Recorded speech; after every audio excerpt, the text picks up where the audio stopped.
Hello students, so ఈ వీడియోలో మనం chapter 3 salient features of constitution Laxmikanth పాలిటీలో చాప్టర్ 3 నేర్చుకోబోతున్నాం. ఓకే, సో మన ఇండియన్ కాన్స్టిట్యూషన్ అనేది ఒక యూనిక్ బాడీ. దీన్ని 60 కంట్రీస్ కాన్స్టిట్యూషన్తో రిఫర్ చేసి మన కాన్స్టిట్యూషన్ని ఫ్రేమ్ చేసినారు. అండ్ ఇప్పుడు ప్రజెంట్ ఉన్న సోషల్ నీడ్స్ సిచ్యువేషన్ని బట్టి మన కాన్స్టిట్యూషన్ని మనం కొంచెం చేంజ్ చేసుకుంటా వెళ్ళొచ్చు. అందుకే మనకి కాన్స్టిట్యూషనల్ అమెండ్మెంట్ యాక్ట్ అనేసి ఆర్టికల్ 368 కింద ప్రొవైడ్ చేసిర్రు. సో మనము కాన్స్టిట్యూషన్ని యాజ్ పర్ అవర్ నీడ్స్ మనం చేంజ్ చేసుకుంటూ పోవచ్చు. So 7th constitutional amendment act, 42nd, 44, 73, 74, 97 ఇవన్నీ మేజర్ కాన్స్టిట్యూషనల్ అమెండ్మెంట్ యాక్ట్స్ అనమాట. సో అట్లా మనకి చాలా కాన్స్టిట్యూషనల్ అమెండ్మెంట్స్ యాక్ట్స్ అనేవి ఉన్నాయి. So 7th constitutional amendment act 1956 అయ్యింది. సో స్పెషల్గా దీని కింద ఏంది అంటే గవర్నరు 2 కంటే ఎక్కువ స్టేట్స్లో ఒకటే గవర్నర్ ఉండొచ్చు అనేసి ఈ యాక్ట్ తీసుకొని వచ్చిర్రు. Next 42nd constitutional amendment act 1976 తీసుకొని వచ్చిర్రు. దీన్ని మనం మినీ కాన్స్టిట్యూషన్ అని కూడా అంటాము, ఎందుకంటే ఇది చాలా డీటెయిల్డ్గా చాలా పాయింట్స్ ఉంటాయి దీంట్లో. సో ఇది బేసిక్గా మినీ కాన్స్టిట్యూషన్ అంటాం. సో ఇది ఎమర్జెన్సీ టైంలో దీన్ని తీసుకొని వచ్చారనమాట. సో దీని కింద ఫండమెంటల్ డ్యూటీస్ అనేది పార్ట్ 4A నుంచి యాడ్ చేసినారు కాన్స్టిట్యూషన్లో. నెక్స్ట్ 39A ఆర్టికల్ తీసుకొని వచ్చారు. ఇదేంటి అంటే equal justice and free legal aid అనమాట. సో జస్టిస్ అనేది అందరికీ సమానంగా ఫ్రీగా ప్రొవైడ్ చేయాలి కొంతమందికి అనేసి ఆర్టికల్ 39A చెప్తుంది. 43A ఏం చెప్తుంది అంటే వర్కర్స్ని మేనేజ్మెంట్, ఇండస్ట్రీ మేనేజ్మెంట్ దగ్గర కూడా పార్టిసిపేట్ చేసే అవకాశాలు ఇవ్వాలి అనేసి 43A చెప్తుంది. నెక్స్ట్ ఆర్టికల్ 48A ఏం చెప్తుంది అంటే ఎన్విరాన్మెంట్ని మనం ప్రొటెక్ట్ చేయాలి, దాన్ని ఇంప్రూవ్ చేయాలి అని ఆర్టికల్ 48A చెప్తుంది. నెక్స్ట్ మనము ఈ 32nd మళ్ళీ 131, 226, 368 కింద జ్యుడిషియల్ ఇంటర్వెన్షన్స్ లెజిస్లేటివ్ మ్యాటర్స్లో తక్కువ చేసే విధంగా ఈ ఆర్టికల్స్ని తీసుకొచ్చిరనమాట. సో బేసిక్గా అంతకుముందు మనకి జ్యుడిషియరీ పవర్ ఎక్కువ ఉంటుండే, కానీ ఇందిరాగాంధీ టైం పీరియడ్లో ఇంటర్నల్ ఎమర్జెన్సీ అవ్వడం వల్ల సుప్రీంకోర్టు ఫ్రీక్వెంట్గా ఇంటర్వ్యూన్ అవుతూ ఉంది లెజిస్లేటివ్ మ్యాటర్స్లో. సో వాళ్ళు ఏం చేస్తారంటే లెజిస్లేటివ్ గవర్నమెంట్, అప్పట్లో ఉన్న ఇందిరాగాంధీ గవర్నమెంట్ ఏం చేసింది అంటే జ్యుడిషియల్ ఇంటర్వెన్షన్స్ని రెడ్యూస్ చేయడం కోసం, ఊరికే సుప్రీంకోర్టు లెజిస్లేటివ్ మ్యాటర్స్లో ఇంటర్వ్యూన్ కాకుండా ఉండడం కోసం కొన్ని ఆర్టికల్స్ని అమెండ్ చేసింది 42nd కాన్స్టిట్యూషనల్ అమెండ్మెంట్ యాక్ట్ కింద. సో ఆ కొన్ని ఆర్టికల్స్లో 32, 131, 226, 368 కూడా ఉన్నాయి. నెక్స్ట్ వచ్చేసి 44th కాన్స్టిట్యూషనల్ అమెండ్మెంట్ యాక్ట్ గురించి చూద్దాం. సో దీని కింద ఇంటర్నల్ డిస్టర్బెన్స్, సో అప్పటికి మనకి ఎమర్జెన్సీ ప్రావిజన్స్ ఉండే అనమాట. దేశంలో ఎమర్జెన్సీ సిచ్యువేషన్స్ అయితే ఏం చేయాలి అవి ఉండే అనమాట. So emergency situations internal disturbance పేరు పైన ఉండొద్దు, ఆర్మ్డ్ రెబెలియన్ పేరు పైన ఉండాలి అనేసి. ఒకవేళ ఇంటర్నల్ డిస్టర్బెన్స్ అయితే దాన్ని ఎమర్జెన్సీలాగా డిక్లేర్ చేయొద్దు అనేసి 44th కాన్స్టిట్యూషనల్ అమెండ్మెంట్ యాక్ట్ తీసుకొని వచ్చింది. ఎందుకంటే మనకి 1975లో ఇంటర్నల్ ఎమర్జెన్సీ పేరు పైన మొత్తం ఓవరాల్ ఇండియా ఎమర్జెన్సీ విధించారనమాట. సో అట్లా మళ్ళీ ఇంకొకసారి రిపీట్ కాకుండా ఇంటర్నల్ ఎమర్జెన్సీని తీసేసి ఆర్మ్డ్ రెబెలియన్ పెట్టినారు. నెక్స్ట్ 42nd కాన్స్టిట్యూషనల్ అమెండ్మెంట్ యాక్ట్లో ఉన్న కొన్ని ఆస్పెక్ట్స్ని తీసేసారనమాట. తర్వాత రైట్ టు ప్రాపర్టీని కూడా 44th కాన్స్టిట్యూషనల్ అమెండ్మెంట్ యాక్ట్ కింద తీసేసారు. ఓకే, సో ఇది ఫండమెంటల్ రైట్ కాదు, లీగల్ రైట్ కింద యాడ్ చేసిర్రు. నెక్స్ట్ మనకి 73rd constitutional amendment act panchayats గురించి చెప్తుంది. 74th constitutional amendment act municipalities గురించి చెప్తుంది. ఇంకా 97th కాన్స్టిట్యూషనల్ అమెండ్మెంట్ యాక్ట్ వచ్చేసి కోఆపరేటివ్ సొసైటీస్ కూడా ఒక ఫండమెంటల్ రైటే అనేసి 97th కాన్స్టిట్యూషనల్ అమెండ్మెంట్ యాక్ట్ చెప్తుంది. సో ఇట్లా మనకి కొన్ని ఇంపార్టెంట్ కాన్స్టిట్యూషనల్ అమెండ్మెంట్ యాక్ట్స్ అయితే ఉన్నాయి. నెక్స్ట్ కేశవానంద భారతి కేసు చాలా ఇంపార్టెంట్. ఎందుకు అంటే ఈ కేశవానంద భారతి కేసులో మనకి బేసిక్ స్ట్రక్చర్ ఆఫ్ కాన్స్టిట్యూషన్ అనేది ఇంట్రడ్యూస్ చేసిర్రు. సో ఇదేంటి అంటే ఈ కేసులో సుప్రీంకోర్టు ఏమైనా జడ్జ్మెంట్ ఇస్తుందంటే పార్లమెంట్కి ఆర్టికల్ 368 కింద ఏదైనా అమెండ్ చేసే పవర్ ఉంటుంది, కానీ బేసిక్ స్ట్రక్చర్ ఆఫ్ కాన్స్టిట్యూషన్ని అది చేంజ్ చేయలేదు. అంటే ఏంది, ఇండియా సావర్న్ ఉండాలి, ఇండియా రిపబ్లిక్ ఉండాలి. సో ఇట్లా కొన్ని బేసిక్ ఫీచర్స్ ఆఫ్ కాన్స్టిట్యూషన్ అనేది ఉంటుంది. సో దీన్ని మాత్రం ఎట్టి పరిస్థితుల్లో పార్లమెంట్కి చేంజ్ చేసే రైట్స్ లేవు అని చెప్తుంది. అండ్ ఇంకొకటి కూడా చెప్తుంది సుప్రీంకోర్టు, ఈ బేసిక్ స్ట్రక్చర్ ఆఫ్ కాన్స్టిట్యూషన్ అనేది టైంని బట్టి, సిచ్యువేషన్ని బట్టి ఇవి యాడ్ అవుతూ ఉంటాయి, డిలీట్ అవుతూ ఉంటాయి అనమాట. సో దీని గురించి correct definition supreme court time to time చెప్తూ ఉంటుంది. నెక్స్ట్ వచ్చేసి salient features of constitution. So కాన్స్టిట్యూషన్లో మనకి ఫీచర్స్ ఏంది అంటే, ఫస్ట్ థింగ్ మన కాన్స్టిట్యూషన్ చాలా లెందీ కాన్స్టిట్యూషన్ అనమాట. సో ఆల్మోస్ట్ మనకి ఒరిజినల్ టైంలో ఒరిజినల్ కాన్స్టిట్యూషన్ ఉన్నప్పుడు మనకి ఒక ప్రియాంబుల్ ఉంటుండే, 395 ఆర్టికల్స్, ఇంకా 8 షెడ్యూల్స్ ఉంటుండే. ఓకే, సో ఇప్పుడు ప్రజెంట్ మనకి 470 ఆర్టికల్స్ ఉన్నాయి, మళ్ళీ 12 షెడ్యూల్స్, ఇంకా ప్రియాంబుల్ ఉంది. ఓకే, సో నెక్స్ట్, సో ఇంత లెందీగా ఉండడానికి రీజన్ ఏంటి అంటే, ఫస్ట్ థింగ్ జాగ్రఫికల్ ఫ్యాక్టర్ వల్ల. సో మన ఇండియా అనేది డైవర్స్ కల్చరు, డైవర్స్ ఫీచర్స్ అనేవి ఉన్నాయి మనకి. సో దీనివల్ల నెక్స్ట్ హిస్టారికల్ ఫ్యాక్టర్స్ కూడా, అంతకుముందు మనల్ని బ్రిటిష్ పరిపాలించినారు కాబట్టి వాళ్ళ ఇన్ఫ్లుయెన్స్ కూడా మనకి కొంచెం ఉంది. స్పెషల్గా మనము గవర్నమెంట్ ఆఫ్ ఇండియా 1935 నుంచి చాలా ఫీచర్స్ తీసుకున్నాం అనమాట. ఆల్మోస్ట్ ఒక 250 ఫీచర్స్ అనేది తీసుకున్నాం. Next single constitution for centre and states. So సెంటర్కి ఇంకా స్టేట్కి ఒకటే కాన్స్టిట్యూషన్ అనమాట. Next dominance of legal luminaries in constituent assembly. So constituent అసెంబ్లీలో చాలామంది లాయర్స్ ఉండేవాళ్ళు అనమాట. సో అందుకు కూడా ఒక రీజన్ అనమాట.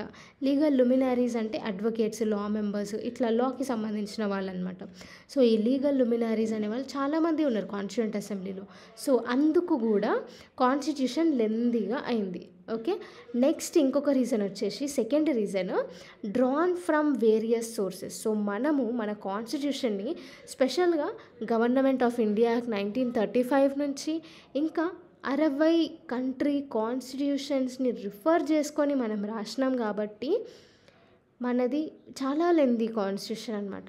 నెక్స్ట్ వచ్చేసి డాక్టర్ బిఆర్ అంబేద్కర్ దీని గురించి ఒక మాట అంటాడు. ఏంది అంటే, కాన్స్టిట్యూషన్ ఆఫ్ ఇండియా అనేది అన్ని వరల్డ్ కాన్స్టిట్యూషన్స్ని ర్యాన్సాక్ చేసి వెతికి ఏది బెస్ట్, ఏది మన ప్రజలకు ఎక్కువ సూట్ అవుతుందో అవన్నీ వెతికి చూస్ చేసి మన ఇండియాలో ఇంప్లిమెంట్ చేసినారు, మన ఇండియన్ కాన్స్టిట్యూషన్లో అనేసి అంబేద్కర్ చెప్తాడు.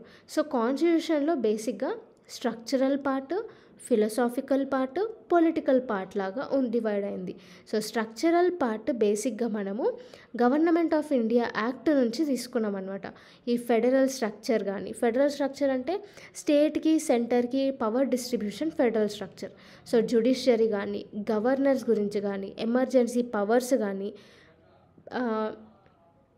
పబ్లిక్ సర్వీస్ కమిషన్స్ గురించి కానీ, అడ్మినిస్ట్రేషన్ గురించి కానీ, వీటికి సంబంధించిన మేజర్ థింగ్ అనేది గవర్నమెంట్ ఆఫ్ ఇండియా యాక్ట్ నుంచే మనం డిరైవ్ చేసినాం. తర్వాత మనకి ఫిలాసాఫికల్ పార్ట్ కూడా ఉంది. ఇది బేసిక్గా మనం అమెరికన్ కాన్స్టిట్యూషన్ ఇంకా ఐరిష్ కాన్స్టిట్యూషన్ నుంచి తీసుకున్నాం. నెక్స్ట్ పొలిటికల్ పార్ట్ బేసిక్గా పార్లమెంటరీ ఫార్మ్ ఆఫ్ సిస్టమ్ అనేది మనం బ్రిటిష్ కాన్స్టిట్యూషన్ నుంచి తీసుకున్నాం అనమాట. ఓకే, సో అట్లా మనం కాన్స్టిట్యూషన్ అనేది 3 భాగాలలాగా డివైడ్ అయింది. ఓకే, సో ఇట్లా స్ట్రక్చరల్ పార్ట్ ఉంది, ఫిలాసాఫికల్ పార్ట్ ఉంది, పొలిటికల్ పార్ట్ ఉంది, ఇంకా వేరే కూడా ఉన్నాయి. సో వేరే ఆస్పెక్ట్స్కి సంబంధించి మనం కెనడా నుంచి, ఆస్ట్రేలియా నుంచి, Germany, USSR, France, South Africa, Japan నుంచి ఇంకా చాలా కంట్రీస్ నుంచి మనం ఒక్కొక్క ఆస్పెక్ట్ని తీసుకున్నాం అనమాట. Next blend of rigidity and flexibility. So మన కాన్స్టిట్యూషన్ అంత రిజిడ్ కాదు, అంటే చేంజ్ చెయ్యనంత కాదు, అట్లా అని ఈజీగా చేంజ్ చేసే పద్ధతిలో కూడా మనం లేము. ఎందుకు అంటే మన కాన్స్టిట్యూషన్ అంటే చూడండి, జనరల్గా కాన్స్టిట్యూషన్స్ అనేవి 2 రకాలుగా ఉంటాయి. సో ఒకటి రిజిడ్ అంటే కాన్స్టిట్యూషన్ని చేంజ్ చేయడం చాలా కష్టం. ఇంకొకటి వచ్చేసి ఫ్లెక్సిబుల్, ఈజీగా కాన్స్టిట్యూషన్ని చేంజ్ చేయొచ్చు. సో రిజిడ్ అంటే అమెరికన్ కాన్స్టిట్యూషన్ లాగా, సో దాన్ని చేంజ్ చేయాలంటే చాలా కష్టం. నెక్స్ట్ ఫ్లెక్సిబుల్ అంటే బ్రిటిష్ కాన్స్టిట్యూషన్ లాగా, దాన్ని అమెండ్ చేయొచ్చు అనమాట, అంత ప్రాబ్లం ఏమి ఉండదు. సో మనది అటు రిజిడ్ కాదు, ఇటు ఫ్లెక్సిబుల్ కాదు. ఎందుకు అంటే రిజిడ్ ఎందుకు కాదు అంటే, సో మ్యాక్సిమం ఫ్లెక్సిబుల్ ఎందుకు అంత ఈజీగా మనం చేంజ్ చేయాలంటే, ఫస్ట్ థింగ్ స్పెషల్ మెజర్ ఏదైనా కాన్స్టిట్యూషన్లో చేంజ్ కానీ ఒక లా తీసుకురావాలన్నా కానీ మనకు స్పెషల్ మెజారిటీ అనేది ఉండదు. సో ఈ స్పెషల్ మెజారిటీ 2 రకాలు ఉంటుంది. ఫస్ట్ రకం వచ్చేసి ఆ మెజారిటీ రావాలంటే 2/3 మెంబర్స్ ఆఫ్ పార్లమెంట్ ఎవరైతే ప్రజెంట్ ఇంకా ఓటింగ్ ఉన్నారో వాళ్ళది 2/3 ఓటింగ్ ఉండాలి, ప్లస్ టోటల్ ఎంపీస్ మెజారిటీ అనేది ఉండాలి. సో ఈ 2 కండిషన్స్ సాటిస్ఫై అయితే అప్పుడు ఆ లా అన్న యాక్ట్ అయినా పాస్ అవుతుంది. లేదంటే సెకండ్ కేస్ స్పెషల్ మెజారిటీ ఏంటంటే స్పెషల్ మెజారిటీ రావాలి, ప్లస్ ఓవరాల్ కంట్రీలో ఉన్న స్టేట్స్ ఉంటాయి కదా, ఆ స్టేట్స్లో సగం మంది దీనికి ఓకే అనాలి. సో అప్పుడే ఆ రూల్ కాన్స్టిట్యూషన్లో అమెండ్ చేయొచ్చు అనమాట. సో ఇట్లా 2 అనమాట. సో ఇది చాలా అంత ఈజీ కాదు. ఇట్లా ఇవన్నీ పర్మిషన్స్తోని స్పెషల్ మెజారిటీతోని అంత యాక్ట్ తీసుకురావాలంటే మళ్ళీ నెక్స్ట్ ఇది అంత రిజిడ్ కూడా కాదు. ఎందుకు అంటే మనకి సింపుల్ మెజారిటీ కూడా ఉంది. కొన్ని ఉంటాయి ఆర్టికల్ 368 కిందికి రానివి కొన్ని ఉంటాయి, అది సింపుల్ మెజారిటీతో మనం చేయొచ్చు. సో 50% కంటే ఎక్కువ ఉన్నా కానీ సింపుల్ మెజారిటీ యూజ్ చేసి మనం ఆ యాక్ట్ అయినా లా అయినా పాస్ చేయవచ్చు. సో అట్లా మన కాన్స్టిట్యూషన్ అనేది నీదర్ రిజిడ్ నార్ flexible. So next 4th feature ఏంటి అంటే federal system with unitary bias. So federal system అంటే ఏంటి, సెంటర్కి స్టేట్కి పవర్ డిస్ట్రిబ్యూషన్ని మనం ఫెడరలిజం అని అంటాం. So federal system with unitary bias ఎట్లా అంటే ఫెడరల్ సిస్టమ్ అంటే ఏంది, బేసిక్గా 2 గవర్నమెంట్స్ ఉంటాయి, సెంటర్ ఇంకా స్టేట్. ఇంకా ఈ return constitution, supremacy of the constitution, rigidity of the constitution, independent judiciary, ఇంకా బైకామరలిజం, ఇవన్నీ ఫెడరలిజం కిందికే వస్తాయి.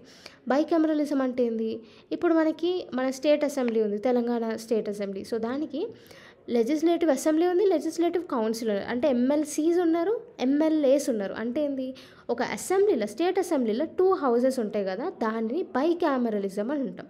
సో ఇది కూడా ఫెడరల్ సిస్టంలో భాగమే. బైకామరలిజం, ఇండిపెండెంట్ జ్యుడిషియరీ, మళ్ళీ రిజిడిటీ ఆఫ్ కాన్స్టిట్యూషన్, మళ్ళీ return constitution, supremacy of constitution, ఇవన్నీ ఫెడరల్ సిస్టంలో భాగమే అనమాట.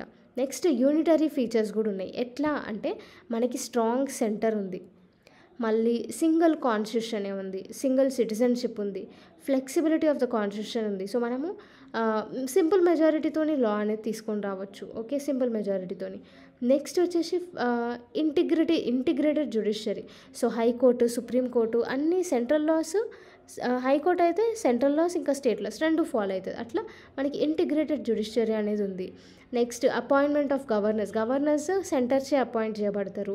All India services, emergency provisions, ఇట్లాంటి అన్ని యూనిటరీ ఫీచర్స్ని చెప్తాయి అన్నమాట. Next term federation not used in constitution. So federal features ఉన్నా కానీ మన కాన్స్టిట్యూషన్లో మనము ఫెడరేషన్ అనే టర్మ్ని ఎక్కడా యూజ్ చేయలేదు మన కాన్స్టిట్యూషన్లో. సో ఆర్టికల్ 1 ఏం చెప్తుంది అంటే India that is union of states అని చెప్తుంది. సో యూనియన్ ఆఫ్ స్టేట్స్ అంటే ఏంది, దీనికి అర్థం ఏంది అంటే మన ఇండియా, మనకి స్టేట్స్ ఉన్నాయి కదా, ఆ స్టేట్స్ అన్నీ కలిసి అగ్రిమెంట్ చేసి మన ఇండియా ఫామ్ కాలేదు, అట్లా కాదు మన యూనియన్. మళ్ళీ ఇంకొకటి ఏ స్టేట్కి, మన ఇండియాలో ఉన్న ఏ స్టేట్కి బయటికి పోయి అంటే నేను ఇండియా నుంచి బయటికి పోతున్నా అనే రైట్ కూడా లేదు. ఓకే, సో ఈ 2 అందుకే మనది యూనియన్ ఆఫ్ స్టేట్స్ అనమాట. అగ్రిమెంట్ పరంగా కాదు, బయటికి పోయే పరంగా కూడా కాదు. So India is union of states, అన్ని స్టేట్స్ల కలయికనే మన ఇండియా. నెక్స్ట్ సో కొన్ని మన దీని గురించి కొన్ని చెప్తారు కొంతమంది. ఏంది అంటే కేసీ విఆర్ఏ ఏం చెప్తాడంటే మనది క్వాజీ ఫెడరల్ అని చెప్తాడు. సో అట్లా ఫెడరలిజం కాదు, అట్లా కాకుండా కాదు, సగం ఫెడరలిజం అని చెప్తాడు. నెక్స్ట్ మారిస్ జోన్ ఏం చెప్తాడు, బార్గెయినింగ్ ఫెడరలిజం అని చెప్తాడు. గ్రాన్వెలీ ఆస్టిన్ వచ్చేసి కోఆపరేటివ్ ఫెడరలిజం అని చెప్తాడు. ఐవర్ జెన్నింగ్ వచ్చేసి ఫెడరేషన్ విత్ సెంట్రలైజింగ్ టెండెన్సీ అని చెప్తారు. సో ఇట్లా మనకి రిమార్క్స్ అనేవి చాలా ఉన్నాయి. నెక్స్ట్ వచ్చేసి పార్లమెంటరీ ఫార్మ్ ఆఫ్ గవర్నమెంట్ అనమాట ఇంకొక ఫీచర్. ఏంది పార్లమెంటరీ ఫార్మ్ ఆఫ్ గవర్నమెంట్, మనకి బేసిక్గా 2 ఉన్నాయి. ఒకటి బ్రిటిష్ పార్లమెంటరీ సిస్టమ్ ఉంది, ఇంకొకటి అమెరికన్ ప్రెసిడెన్షియల్ సిస్టమ్ ఉంది. ఈ బ్రిటిష్ పార్లమెంటరీ సిస్టమ్ ఏంటి అంటే ప్రిన్సిపల్ ఆఫ్ కోఆర్డినేషన్ మీద, కోఆపరేషన్ మీద బేస్ అయ్యి ఉంటుంది. బేసిక్గా లెజిస్లేటివ్ ఇంకా ఎగ్జిక్యూటివ్ ఇద్దరు కలిసి ఒకరికొకరు మంచిగా హెల్ప్ చేసుకుంటూ కలిసిమెలిసి పనిచేస్తారనమాట. అదే అమెరికన్ ప్రెసిడెన్షియల్ సిస్టంలో ఏంటి అంటే doctrine of separation of power between two organs అని ఉంటుంది. సో లెజిస్లేటివ్కి ఎగ్జిక్యూటివ్కి అసలు సంబంధమే ఉండదు. లెజిస్లేటివ్ దాని పని చేసుకుంటూ పోతుంది, ఎగ్జిక్యూటివ్ దాని పని చేసుకుంటూ పోతుంది ప్రెసిడెన్షియల్ సిస్టంలో. కానీ ఇక్కడ పార్లమెంటరీ సిస్టంలో ఏంది, ఎగ్జిక్యూటివ్ లెజిస్లేటివ్ ఇద్దరు పనిచేస్తారు అనమాట. అంటే ఏంది, లెజిస్లేటివ్ లాస్ ఫ్రేమ్ చేస్తుంది, ఎగ్జిక్యూటివ్ దాన్ని ఇంప్లిమెంట్ చేస్తుంది. ఓకే, కానీ అమెరికన్ ప్రెసిడెన్షియల్ సిస్టంలో అట్లా కాదు.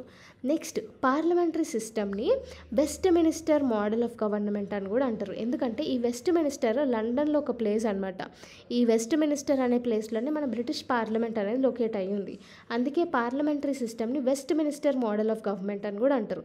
సో ఈ పార్లమెంట్ సిస్టమ్కి ఫీచర్స్ ఏంటి అంటే, ఫస్ట్ థింగ్ నామినల్ ఇంకా రియల్ ఎగ్జిక్యూటివ్స్ ఉంటారు. సో ఇక్కడ మన ఎంపీస్లో కూడా నామినేటెడ్ ఎంపీస్ ఉంటారు, మళ్ళీ ఎలక్టెడ్ ఎంపీస్ కూడా ఉంటారు.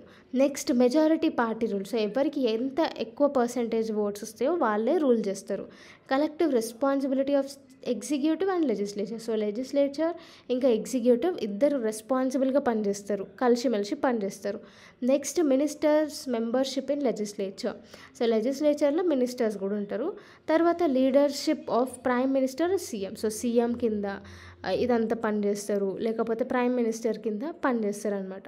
సో ఇట్లా మనకి ఇవన్నీ ఫీచర్స్ ఉన్నాయి. Next dissolution of Lok Sabha. ఇది కూడా పార్లమెంటరీ సిస్టంలో ఒక ఫీచరే. డిజల్యూషన్ ఆఫ్ లోక్సభ అంటే ఏంది, లోక్సభని డిజాల్వ్ చేసేయడం.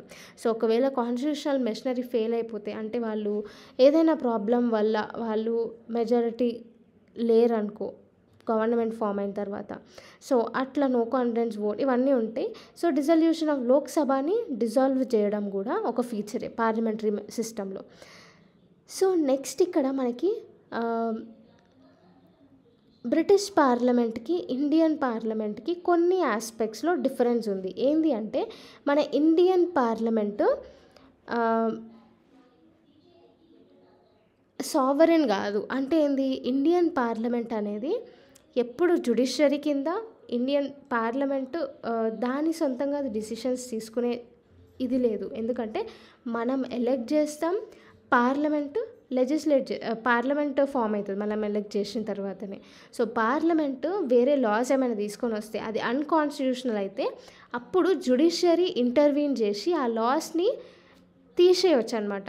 సో ఇండియన్ పార్లమెంట్ అనేది సావరెన్, ఇండిపెండెంట్ కాదు. సావరెన్ అంటే ఇండిపెండెంట్ కాదు. Okay, next monarchy. So republic మనది ఇంకా మోనార్కీ కాదు, కింగ్ లేదా క్వీన్ రూల్ చేయడు మన ఇండియాని. ఒక ఎలక్టెడ్ హెడ్ మన ఇండియాని రూల్ చేస్తాడు. సో అందుకు మనకి రిపబ్లిక్ అని అంటాం మనం. నెక్స్ట్ మనం బేసిక్గా ప్రైమ్ మినిస్టీరియల్ గవర్నమెంటే ఫాలో అవుతాం అనమాట. So real head of the India అంటే ఏంది, ఎవరు, ప్రైమ్ మినిస్టరే కదా. Next synthesis of parliamentary sovereignty and judicial supremacy. So parliamentary sovereignty అనేది బ్రిటిష్ పార్లమెంట్ బేసిక్గా ఫాలో అవుతుంది. జ్యుడిషియల్ సుప్రిమసీ అనేది బేసిక్గా అమెరికన్ సుప్రీంకోర్టు ఫాలో అవుతుంది అనమాట. సో అమెరికన్ సుప్రీంకోర్టుకి మన ఇండియన్ సుప్రీంకోర్టుతో కంపేర్ చేస్తే దానికి చాలా పవర్స్ ఉంటాయి. మన ఇండియాలో జ్యుడిషియల్ రివ్యూ స్కోప్ అనేది చాలా తక్కువ. జ్యుడిషియల్ రివ్యూ అంటే ఏంది, ఏదైనా యాక్ట్ పాస్ చేసినా, లా పాస్ చేసినా జ్యుడిషియరీ రివ్యూ చేస్తుంది, సుప్రీంకోర్టు దాన్ని రివ్యూ చేస్తుంది. కానీ మనకు చాలా నారో ఉందన్నమాట, కొన్ని దాంట్లలో మన జ్యుడిషియరీ ఇన్వాల్వ్ అవ్వదు. ఓకే, సో బేసిక్గా ఎందుకు అంటే అమెరికాలో బేసిక్గా మనము ప్రొసీజర్ ఎస్టాబ్లిష్డ్ బై లా అనేది ఫాలో అవుతాం అనమాట. అంటే ఏంది, లాలో ఏది ఉన్నా కానీ అది కళ్ళు మూసుకొని బ్లైండ్గా ఫాలో కావాలి. సో బ్రిటిష్ నుంచి మనం డిరైవ్ చేసుకున్నాం ఇది. అమెరికా ఏం చేస్తుంది, డ్యూ ప్రాసెస్ ఆఫ్ లా అనేది ఫాలో అవుతుంది. అంటే ఏంది, ఈ లా తీసుకొచ్చిరు సరే, కానీ ఈ లా కరెక్టా కాదా, ఇప్పుడు ప్రజెంట్ సిచ్యువేషన్కి ఇది అప్లికబుల్ అవుతుందా కాదా అని ఎగ్జామిన్ చేసి అప్పుడు డెసిషన్ తీసుకుంటుంది. సో అదనమాట. అందుకే అమెరికన్ జ్యుడిషియరీ సిస్టమ్ అనేది చాలా బ్రాడ్ ఉంటుంది, మన ఇండియన్ జ్యుడిషియల్ సిస్టమ్ అనేది నారోగా ఉంటుంది అనమాట, అంత ఫ్రీడమ్ ఉండదు. Next framers of constitution adopted synthesis of parliamentary sovereignty ఇంకా judicial supremacy. So parliamentary independence, judicial supremacy ఈ రెండింటిని మన కాన్స్టిట్యూషన్ అడాప్ట్ చేసుకుంది. ఎట్లా అంటే సుప్రీంకోర్టు ఏదైనా లా అంటే అంత కాన్స్టిట్యూషన్ పరంగా చట్టవిరుద్ధం అయితే అప్పుడు జ్యుడిషియరీ ఏం చేస్తుంది, వెంటనే ఇంటర్వ్యూన్ అయ్యి ఆ లా అనేది ఇంప్లిమెంట్ కాకుండా చూసుకుంటుంది అనమాట. ఆ లా అబాలిష్ చేసేస్తుంది. సో అట్లా మన సుప్రీంకోర్టుకి జ్యుడిషియల్ సుప్రీమసీ అనేది ఉంది. ఇంకా పార్లమెంట్ ఇండిపెండెన్స్ ఎట్లుంది అంటే, పార్లమెంట్ మెజారిటీ బేసిక్ స్ట్రక్చర్ని వదిలేస్తే మేజర్ పార్ట్ని కాన్స్టిట్యూషన్లో చేంజ్ చేయడానికి పార్లమెంట్కి రైట్స్ ఉన్నాయి. సో అట్లా మన constitution framers parliamentary independence, judicial supremacy రెండింటిని అడాప్ట్ చేసుకున్నారు. నెక్స్ట్ ఫీచర్ వచ్చేసి integrated and independent judiciary. So మనది ఇండిపెండెంట్ జ్యుడిషియరీ ఇంకా ఇంటిగ్రేటెడ్ రెండు. ఎట్లా అంటే మనకు సుప్రీంకోర్టు ఉంది. సుప్రీంకోర్టు అంటే హయ్యెస్ట్ కోర్ట్ అనమాట మన కంట్రీ మొత్తంలోనే. ఇది ఫండమెంటల్ రైట్స్కి ప్రొటెక్టర్ లాగా పనిచేస్తుంది. కాన్స్టిట్యూషన్కి గార్డియన్ లాగా సుప్రీంకోర్టు వ్యవహరిస్తుంది. ఇంకా హైకోర్ట్ అంటే స్టేట్లో హెడ్ అనమాట. స్టేట్లో అతిపెద్ద కోర్టు మన హైకోర్టు. సో ఈ హైకోర్టు కింద సబార్డినేట్ కోర్ట్స్ ఉంటాయి, డిస్ట్రిక్ట్ కోర్ట్స్ అని, లోవర్ కోర్ట్స్ అనేసి. సో ఇదనమాట. సో ఇది ఇండిపెండెంట్ జ్యుడిషియరీ అంటే సుప్రీంకోర్టు, ఇంటిగ్రేటెడ్ అంటే అండ్ ఇక్కడ ఏంది అంటే సుప్రీంకోర్టు, హైకోర్టు, ఈ సబార్డినేట్ కోర్ట్స్ అన్నీ సెంట్రల్ ఇంకా స్టేట్ లాస్ ఎన్ఫోర్స్ చేస్తాయి. అందుకే ఇంటిగ్రేటెడ్ జ్యుడిషియరీ అని అంటాం. అదే యుఎస్ఏలో ఉంది అనుకో, మనకి ఫెడరల్ జ్యుడిషియరీ అలాగుంటుంది, స్టేట్ జ్యుడిషియరీ అలాగుంటుంది. సో ఫెడరల్ జ్యుడిషియరీ ఏమో ఓన్లీ ఫెడరల్ లాసే ఎన్ఫోర్స్ చేస్తుంది. స్టేట్ జ్యుడిషియరీ అయితే ఓన్లీ స్టేట్ లాసే ఎన్ఫోర్స్ చేస్తుంది. అదే మనమైతే స్టేట్ జ్యుడిషియరీ ఏంది హైకోర్టులో సెంట్రల్ లాస్, స్టేట్ లాస్ రెండు ఎన్ఫోర్స్ చేస్తాం. కానీ అమెరికాలో అట్లా కాదు. నెక్స్ట్ సుప్రీంకోర్టుకి కొన్ని ప్రావిజన్స్ ఇచ్చారు దాని ఇండిపెండెన్స్ని మెయింటైన్ చేయడం కోసం. ఏంది అంటే జడ్జెస్కి వాళ్ళు ఎంతకాలం పనిచేయాలో దానికి సెక్యూరిటీ ఉంటుంది. Okay, security of tenure. Next వాళ్ళకి ఫిక్స్డ్ సర్వీస్ కండిషన్స్ అనేవి ఉంటాయి. మళ్ళీ సుప్రీంకోర్టు ఎక్స్పెన్సెస్ అనేవి కన్సాలిడేటెడ్ ఫండ్ ఆఫ్ ఇండియా నుంచి తీసుకుంటారు వాళ్ళ ఎక్స్పెన్సెస్. నెక్స్ట్ వచ్చేసి సుప్రీంకోర్టు జడ్జెస్ కండక్ట్ ఎట్లా పనిచేస్తున్న తీరుని ఏ లెజిస్లేచర్లో డిస్కస్ చేయడానికి లేదు. Next contempt of court. So supreme court decisions కానీ, హైకోర్టు డెసిషన్స్ కానీ, వేరే ఏ కోర్ట్ డెసిషన్స్ అయినా కానీ ఫాలో కాకపోతే కంటెంప్ట్ ఆఫ్ కోర్ట్ కింద వాళ్ళకి జైలు శిక్ష లేకపోతే పనిష్మెంట్ పడే అవకాశాలు ఉంటాయి. సో ఇవి ప్రావిజన్స్ అనమాట. నెక్స్ట్ 8th ఫీచర్ వచ్చేసి fundamental rights. So fundamental rights part 3 of the కాన్స్టిట్యూషన్లో ఉన్నాయి. ఓవరాల్గా మనకి 6 ఫండమెంటల్ రైట్స్ ఉన్నాయి. ఏంటిది అది అంటే రైట్ టు ఈక్వాలిటీ అనేది ఆర్టికల్ 14 నుంచి 18 వరకు ఉంది. నెక్స్ట్ రైట్ టు ఫ్రీడమ్ అనేది ఆర్టికల్ 19 నుంచి 22 వరకు ఉంది. మళ్ళీ రైట్ అగెయిన్స్ట్ ఎక్స్ప్లాయిటేషన్ ఆర్టికల్ 23 నుంచి 24 వరకు ఉంది. Right to freedom of religion article 25 నుంచి 28 వరకు ఉంది. Next cultural and educational rights article 29 నుంచి 30 వరకు ఉంది. రైట్ టు కాన్స్టిట్యూషనల్ రెమెడీస్ అనేది ఆర్టికల్ 32 ఉందన్నమాట. సో ఇట్లా మనకి 6 ఫండమెంటల్ రైట్స్ అనేవి ఉన్నాయి. దాని తర్వాత ఫండమెంటల్ రైట్స్ వయలేట్ అయితే మనము ఆర్టికల్ 32 కింద ఫండమెంటల్ రైట్ వయలేషన్, దీన్ని రిట్స్ అని కూడా అంటారు. సో మనకి 5 రిట్స్ ఉన్నాయి. ఏంది? హెబియస్ కార్పస్, మ్యాండమస్, ప్రొహిబిషన్, సర్టియరీ, కో వారంటో. సో ఇట్లా మనకి 5 రిట్స్ అనేవి ప్రొవైడ్ చేసిర్రు మన ఫండమెంటల్ రైట్స్ని ప్రొటెక్ట్ చేసుకోవడానికి. సో ఇవి డీటెయిల్డ్గా మనం నెక్స్ట్ చాప్టర్లో నేర్చుకుంటాం. సో ఫండమెంటల్ రైట్స్ అనేవి అబ్సల్యూట్ కావు. ఎందుకు అంటే కొన్ని రిస్ట్రిక్షన్స్ అనేవి ఉంటాయి. సో నేషనల్ ఎమర్జెన్సీ అప్పుడు మ్యాక్సిమం ఫండమెంటల్ రైట్స్ని సస్పెండ్ చేస్తారు. ఎక్సెప్ట్ ఆర్టికల్ 20 ఇంకా 21 మినహాయించి మిగతా ఫండమెంటల్ రైట్స్ రెస్ట్రిక్ట్ చేసేస్తారు అనమాట, సస్పెండ్ చేసేస్తారు. సో ఈ ఫండమెంటల్ రైట్స్లో కొన్ని రైట్స్ని తీసేయచ్చు కూడా. లైక్ మనం రైట్ టు ప్రాపర్టీ అనేది ఆర్టికల్ 31 కింద ఉండే, సో ఆ రైట్ని తీసేసినాం అనమాట. సో అట్లా ఫండమెంటల్ రైట్స్ని మనం రిపీల్ చేయొచ్చు, తర్వాత రిస్ట్రిక్షన్స్ పెట్టవచ్చు. ఇది అబ్సల్యూట్ అనేది కాదు. నెక్స్ట్ ఫీచర్ వచ్చేసి directive principle of state policy. So doctor BR Ambedkar దీని గురించి ఏమంటాడంటే novel feature of the constitution of India అని డాక్టర్ బిఆర్ అంబేద్కర్ అంటాడు. So direct principle state policy అనేది పార్ట్ 4 కింద ఉంటుంది. సో ఇది సోషల్ అండ్ ఎకనామిక్ డెమోక్రసీని ప్రమోట్ చేస్తుంది. మళ్ళీ వెల్ఫేర్ స్టేట్ ఎస్టాబ్లిష్ చేయడానికి ఇది యూస్ఫుల్ అవుతుంది. ఇంకా ఇది నాన్ జస్టిషియబుల్. సో దీన్ని వయలేట్ చేసిర్రు అని మనం కోర్ట్ని వెళ్ళి అడగలేమన్నమాట. ఎందుకంటే directive principle of state policy non justiciable. So fundamental rights మనకు వయలేట్ అయితే మనం కోర్టులకు వెళ్ళొచ్చు. కానీ directive principle of state policy violate చేస్తే మనం కోర్టుకి వెళ్ళడానికి లేదు. ఓకే, మినర్వా మిల్స్ కేసులో సుప్రీంకోర్టు ఒక జడ్జ్మెంట్ ఇస్తుంది. ఏంటి అంటే కాన్స్టిట్యూషన్ ఆఫ్ ఇండియా అనేది is founded on the bedrock of balance between fundamental rights and directive principles అని చెప్తుంది. సో ఈ స్టేట్మెంట్ అనేది ఫండమెంటల్ రైట్స్ ఇంకా డైరెక్టివ్ ప్రిన్సిపల్స్ రెండు చాలా ఇంపార్టెంట్ మన కాన్స్టిట్యూషన్కి అని చెప్తుంది అనమాట. నెక్స్ట్ 10th ఫీచర్ వచ్చేసి ఫండమెంటల్ డ్యూటీస్.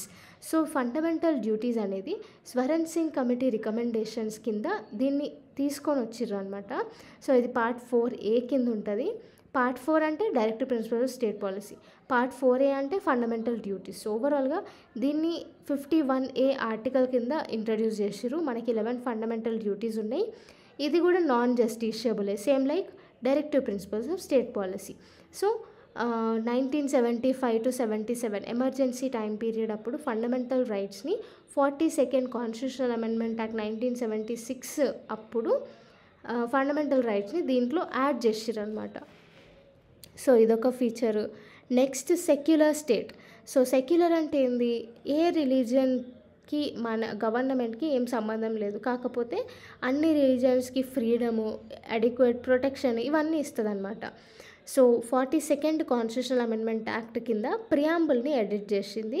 సో దాని కింద Liberty of faith, belief and worship అని యాడ్ చేసింది అనమాట.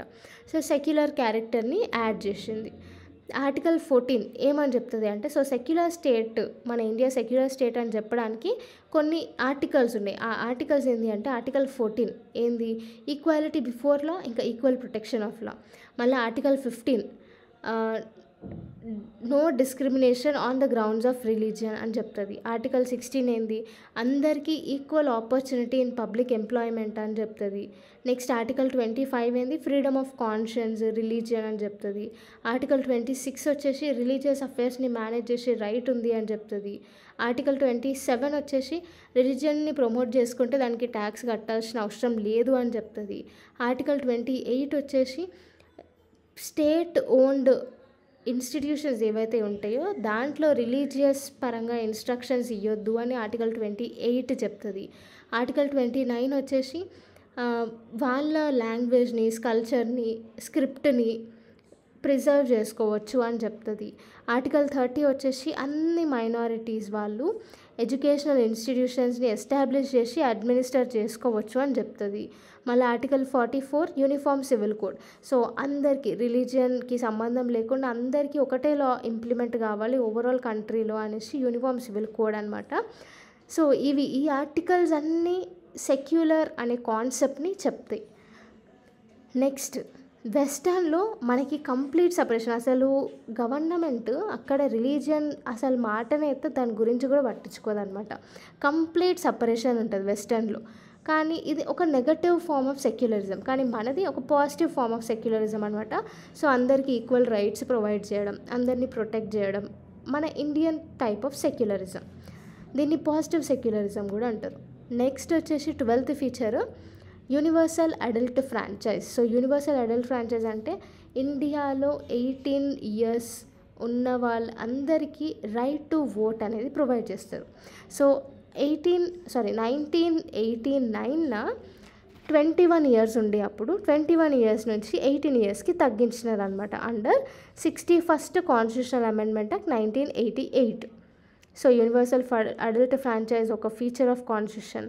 మళ్ళీ నెక్స్ట్ మనకి సింగిల్ సిటిజన్షిప్ ఉంది. అదే యుఎస్ఏలో అయితే డ్యువల్ సిటిజన్షిప్ ఉంటుంది. సెంటర్కి అలాగా సిటిజన్షిప్, స్టేట్కి అలాగా సిటిజన్షిప్ ఉంటుంది యుఎస్ఏలో. కానీ మనకి ఇండియాకి సింగిల్ సిటిజన్షిప్ ఓవరాల్ ఇండియాలో ఒకటే ఉంటుంది మనకి.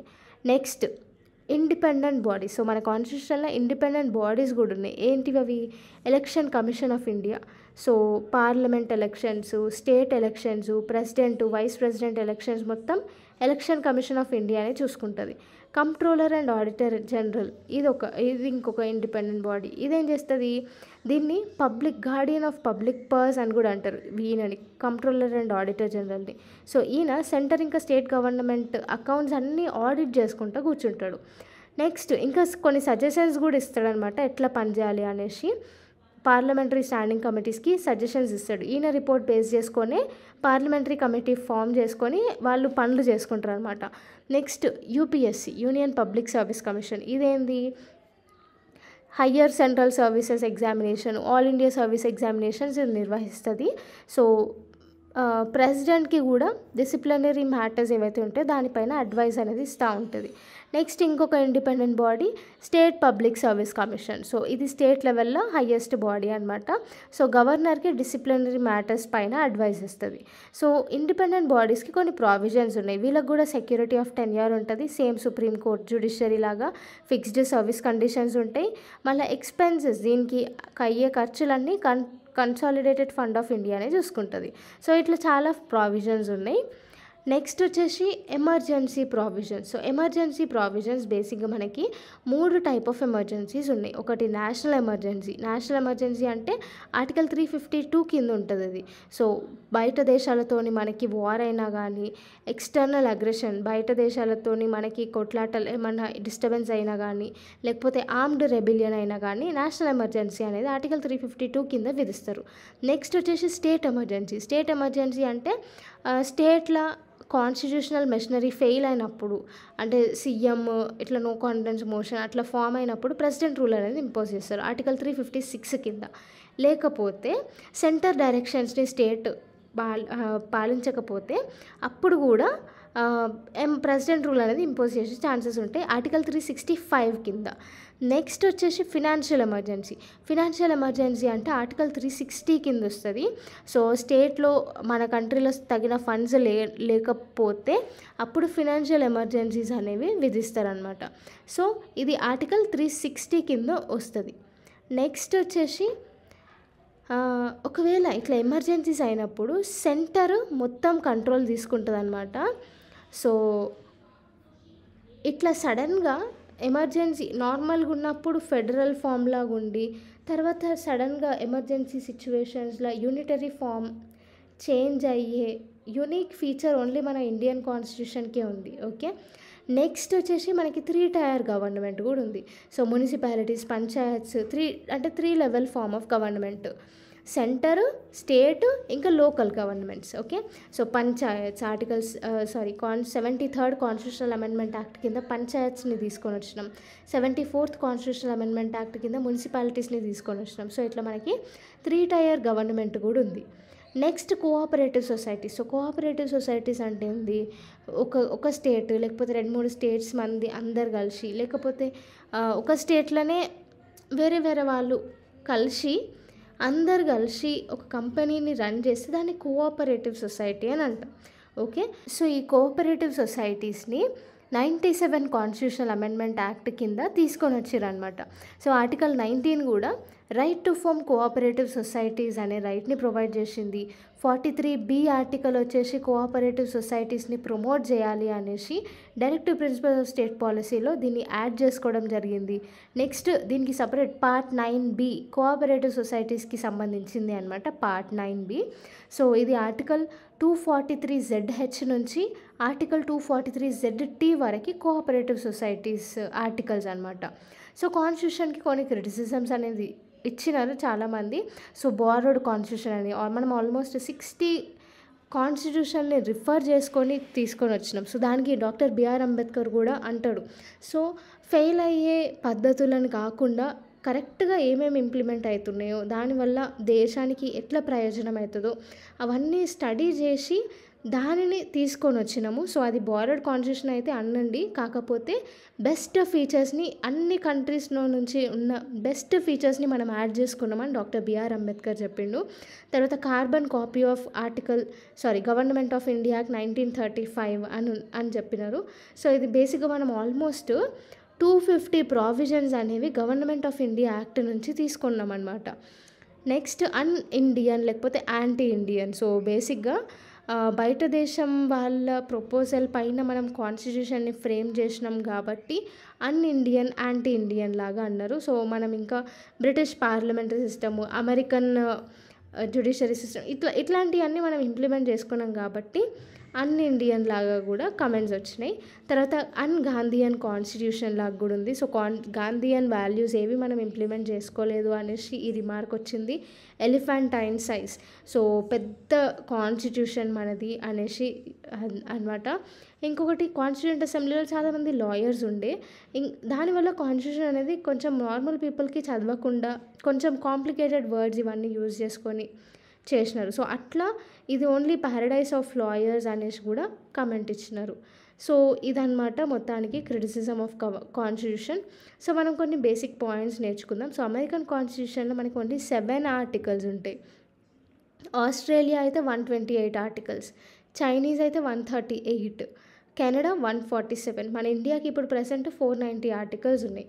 ఓకే, నెక్స్ట్ వచ్చేసి గవర్నమెంట్ ఆఫ్ ఇండియా 1935 యాక్ట్ నుంచి మన కాన్స్టిట్యూషన్లో ఆల్మోస్ట్ 250 ప్రావిజన్స్ అనేవి యాడ్ చేసుకున్నాం. రైట్ టు ఓట్ అనేది యుఎస్ఏకి 1920 సంవత్సరంలో ఇచ్చినారు, బ్రిటిష్కి అయితే 1928లో, యుఎస్ఎస్ఆర్కి అయితే 1936లో, ఫ్రాన్స్ అయితే 1945, ఇటలీ 1948, స్విట్జర్లాండ్ 1971 అప్పుడు ఓటింగ్ రైట్స్ అనేవి ఇచ్చారు. సో ఇవి చాలా ఇంపార్టెంట్, ఎందుకంటే ప్రీవియస్ క్వశ్చన్ పేపర్స్లో దీన్ని గురించి క్రోనలాజికల్ ఆర్డర్ కూడా అడిగిండ్రు అనమాట. సో అది ఓవరాల్ ఎంటైర్ లక్ష్మీకాంత్ చాప్టర్ 3 అనేది మనం సక్సెస్ఫుల్గా కంప్లీట్ చేసేసినాం.